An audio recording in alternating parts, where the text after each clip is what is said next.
vidéo dans ma voiture de chantier pour te dire que une fois que tu as investi dans l'immobilier, une fois que tu as des revenus réguliers, une fois que ça tourne, la seule chose que tu as envie, c'est de renouveler, de racheter, et tu te dis que être contraint d'être dans un endroit donné, à un temps donné, c'est emmerdant. Et moi, je suis kiné de métier, j'aime mon métier, mais ce qui m'embête, c'est de me dire que lundi, par exemple, je reprends et que je dois être là. Et j'ai bien envie de bouger régulièrement, et grâce à l'immobilier, j'étais en vacances au Chili, en Bolivie, et pendant ces vacances-là, j'ai eu la chance d'encaisser pas mal d'argent en Airbnb. Je t'ai d'ailleurs fait une vidéo qui s'appelle Mes revenus en Airbnb, où je te montre les captures d'écran. Avec mon compte, on voit bien que c'est moi qui encaisse, que c'est pas le compte de quelqu'un d'autre. Et tout simplement, le fait de te dire que tu fais de l'IMO, tu peux faire bosser tes gars, tu peux gérer tes réservations, etc., sans être là, c'est un luxe. C'est vraiment hyper agréable. C'est vraiment de la liberté géographique.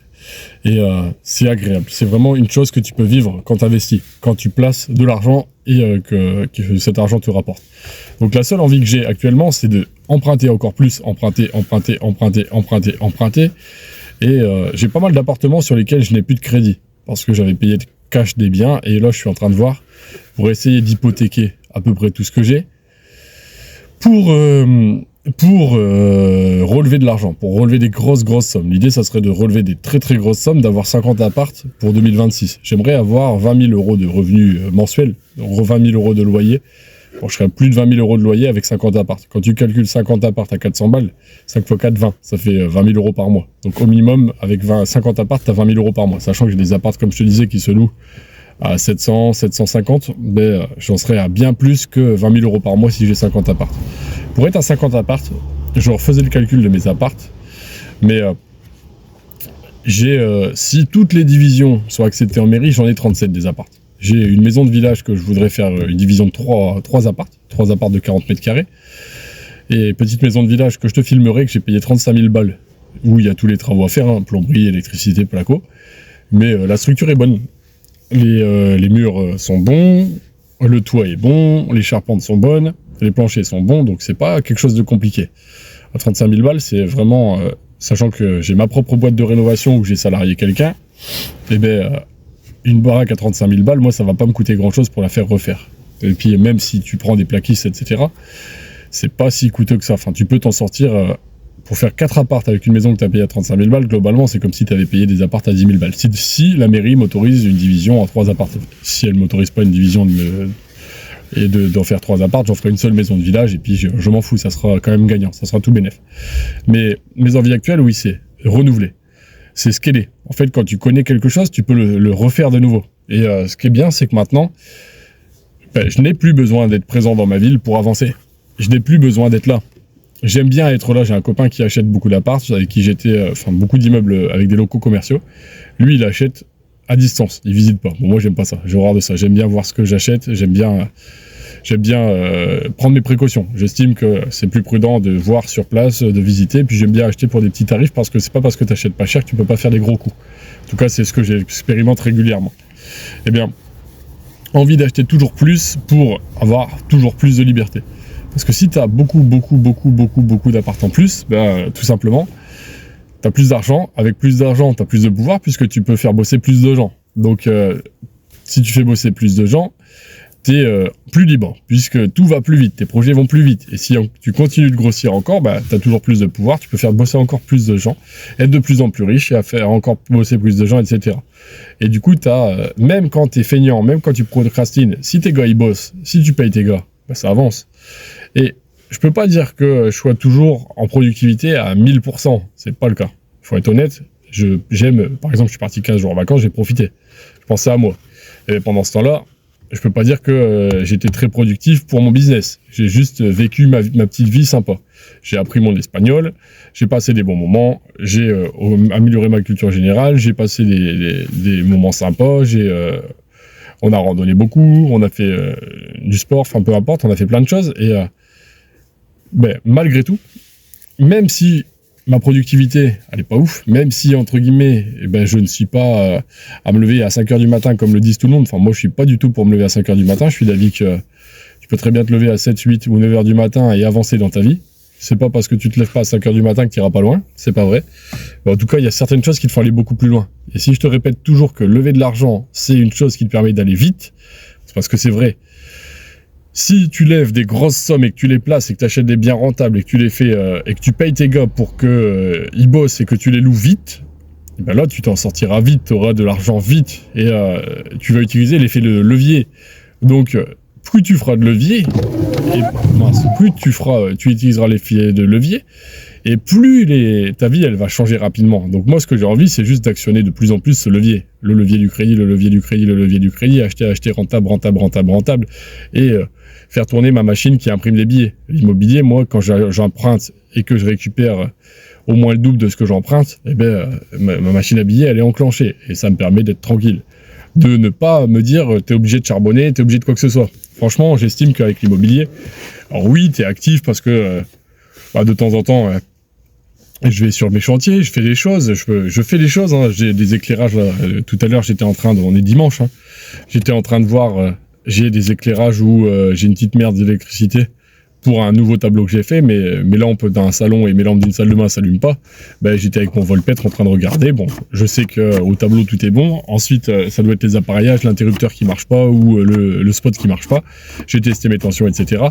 Et je vais voir ce qui se passe mal. Donc je suis pas inactif. En tout cas, mais j'essaie de me limiter aux fonctions qui sont les miennes. S'il y a mes gars qui peuvent faire quelque chose à ma place, je leur laisse faire. Et les choses où mes gars, ils ne le feront pas à ma place parce que c'est pas leur rôle, c'est pas leur compétence, ben je le fais. J'essaie de me limiter uniquement aux choses pour lesquelles ma compétence est indispensable. Et leur laisser leur champ de travail, leur spécialité, les choses dans lesquelles ils sont bons, le laisser à mes plaquistes font du placo, mon salarié, plein de choses qu'il sait faire. Ben je laisse à chaque personne la chose pour laquelle il est fait et la chose qu'ils aiment faire. Et moi, je m'occupe, ma partie, c'est de lever des fonds, c'est de gérer mes biens, de mettre en location, de créer des annonces, par exemple, sur les plateformes de courte durée, Airbnb, etc., de gérer les demandes, de savoir de satisfaire mes clients, c'est-à-dire mes locataires, ou que ça soit longue durée ou courte durée. Je me limite à mes propres tâches. Et donc moi, globalement, maintenant, de plus en plus, c'est m'occuper des fournitures de matériel, gérer l'approvisionnement des matériaux, gérer les financements, trouver des nouveaux biens. Et puis ensuite, gérer les mises en location. J'ai certains biens, je gère même pas les mises en location parce que j'ai quelques biens en agence. Mais globalement, limite-toi à ce qui est ta tâche. Ne va pas t'amuser à faire les choses où tu n'es pas utile. Apprends à déléguer. Et comment aller vite sans être motivé, sans faire grand-chose, en allant se balader, en allant en voyage, et sans travailler comme un âne, comment faire pour avancer vite? Tout simplement, c'est la chose qu'il faut faire, c'est déléguer. Plus tu délégueras, et moins tu auras besoin d'être performant. On s'en fout que tu procrastines si tes gars ils sont payés et si tes gars ils avancent. Donc si ton plaquiste il est payé au mètre carré et qu'il a fait beaucoup de mètres carrés, il sera bien payé. Donc il aura tout intérêt à aller vite pendant que toi tu fais peut-être ta journée de voyage, que tu vas faire ton sport, que tu vas courir, que tu végètes un petit peu, que tu fais ta petite sieste. Mais on s'en fout. Si tu as des gars qui bossent pour toi et toi si tu leur as donné les bonnes directives, ton boulot c'est de donner à tes gars les bonnes directives. C'est tout. Toi, c'est de manager tes projets. Et plus tu es gros, plus tu es riche, moins tu as à mettre à la pâte. Il suffit juste que tu donnes des consignes précises et que tu veilles à ce que tes consignes soient appliquées, tout simplement. Et une fois de temps en temps, je vais surveiller, je vais voir comment ça se passe, je vais voir si effectivement les travaux sont bien faits, sont faits comme je veux. Ensuite, je donne les consignes, je dis quelle porte à quel endroit, etc. J'explique ce que je veux, hein, comment je veux que ça soit fait, etc. C'est moi qui suis le chef de mes chantiers. Mais j'essaie de me limiter de plus en plus à mon propre rôle, à uniquement ce qui sont mes spécificités et les choses où je suis obligé d'intervenir. Et j'essaye de moins en moins d'intervenir dans les choses où je suis inutile. Pour l'électricité, pour les petites pannes, les choses comme ça, c'est moi qui m'en charge. C'est donc quand il y a des pannes, quand il y a des mises en service de compteurs électriques, c'est moi qui viens. Et puis ensuite, s'il y a des petites merdes, je prends mon voltmètre et je regarde, je fais mes tests de continuité pour mes fils si jamais, je regarde un petit peu tout ce qui va mal et je gère les problèmes. Donc en dessous, tu peux regarder, il y a mon guide pour bien acheter, pour éviter les grosses erreurs. Je voulais te donner ces petites choses par rapport à la délégation, par rapport au fait de laisser faire d'autres personnes certaines tâches, et plus tu vas grossir, plus tu pourras déléguer. Au début, j'ai fait pas mal de travaux moi-même, j'en ai fait énormément. parce que je voulais économiser et je voulais maîtriser les coûts. Et je voulais apprendre les travaux pour devenir un peu plus expert là-dedans, pour pouvoir mieux contrôler mes prochains investissements. C'est ce que je m'étais dit, je voulais ça. Maintenant, je sais que c'est plus utile. Je passe sur mon chantier, je sais que je travaille avec des personnes que je connais bien. La relation avec mes artisans, mes partenaires, elle est faite. Donc je sais comment ils bossent, je sais comment ça se passe et je sais que ce sont des personnes de confiance. Donc toute cette partie-là de travailler avec des personnes bien, c'est déjà fait, c'est acté, c'est validé. Parfois, je prends des nouveaux artisans, parfois ça m'arrive. S'il y a beaucoup de taf à faire, autant être plusieurs pour aller beaucoup plus vite et louer plus vite. Mais globalement, je voulais te dire tout ça. Déléguer, c'est vraiment un levier. Et le crédit bancaire, c'est un autre levier. Parce que tout l'argent que tu empruntes maintenant et que tu places à un meilleur retour sur investissement que le taux auquel tu l'empruntes, ça te permet d'aller vite. Donc moi, je suis d'avis d'emprunter le plus possible. J'aimerais tellement gagner au loto pour investir un putain de gros coup, ça me ferait trop plaisir. J'adorerais ça. Mais du coup, comme je gagne pas, je joue très peu, et je joue peut-être 3 fois par an, et comme je gagne pas les 3 fois où je joue, j'emprunte le plus possible et je place. Et c'est comme ça que je suis sûr, dans tous les coups, d'être multimillionnaire. Parce que le premier million, ça fait déjà un petit moment que c'est fait. Le premier million net, ça fait un petit moment que c'est validé. En millions bruts, j'ai 1800 mètres carrés de logement. Donc, dans ma ville, ça se vend entre 1000 et 2000 euros du mètre. On est plus proche des 2000 euros du mètre quand les biens sont rénovés. Donc, tu peux regarder, 1800 mètres, ça ferait presque 3,6 millions. Donc, j'ai peut-être 3,6 millions de patrimoine. Je sais pas. C'est du hypothétique. Tant que tu n'as pas vendu, tu sais pas quel prix tu peux vraiment dégager. Mais globalement, j'ai entre 1,8 million et 3,6 millions de patrimoine. Et sachant que j'ai pas du tout beaucoup de crédit. J'ai pas beaucoup de crédit immobilier. Donc, je suis endetté, bien sûr, parce qu'on lève des fonds. Mais j'ai pas des sommes astronomiques de crédit sur ma tête. Je suis vraiment pas en risque. Vraiment pas en risque. Parce que j'ai acheté pas cher du tout, parce que j'ai rénové mes biens, j'ai maîtrisé les coûts des travaux, etc. Et puis, depuis que j'ai acheté, j'ai une partie de mes crédits qui s'est quand même remboursée, une bonne partie. Et puis, j'ai loué assez rapidement, donc j'ai des rentrées assez rapidement qui font que y a toujours du cash qui rentre et que cette partie, beaucoup de mon cash, je le remets dans les travaux, etc. J'ai racheté des biens cash. Même si je te conseille de ne pas racheter cash, parfois, si t'arrives pas à avoir un crédit et que t'as du cash, je préfère racheter une bonne affaire qui me rapporte beaucoup cash que de ne pas faire la bonne affaire. Parfois, j'achète cash parce que ça m'évite de ne pas avoir la bonne affaire. Parce que si on me prête pas, j'achète quand même et j'avance. Mais là, je suis dans les périodes où je finis mes bilans de société, etc. pour pouvoir réemprunter. Là, c'est la période des bilans, on est en mars. On est fin mars. Donc l'idée, c'est de refaire tous mes bilans, de louer le maximum, de prouver aux banques qu'il y a pas mal de rentrées, de refaire de l'épargne parce que j'ai plus tellement d'épargne. Donc ça me permettrait d'avoir une grosse épargne pour montrer aux banques que oui, je suis solide, oui, je suis capable d'avoir une capacité d'épargne importante et du coup, ils peuvent me faire confiance et me prêter. Là, c'est cette période-là. Et ça, c'est ma tâche à moi. Donc, déléguer ce qui est indispensable et le reste, le laisser faire à tes gars. Et en dessous, tu as ma formation pour faire l'électricité toi-même. Tu as des formations pour apprendre à faire comme moi, acheter des immeubles, des appartements, je t'explique tout.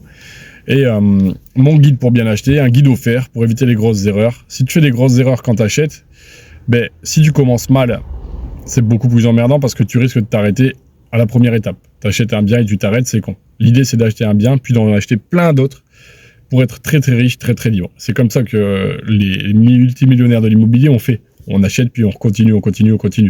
Et ensuite, à chaque fois qu'on refait un nouveau projet, ça va de plus en plus vite parce qu'on est expérimenté. Je te souhaite le meilleur. N'hésite pas à me poser des questions, me dire ce que tu veux comme vidéo.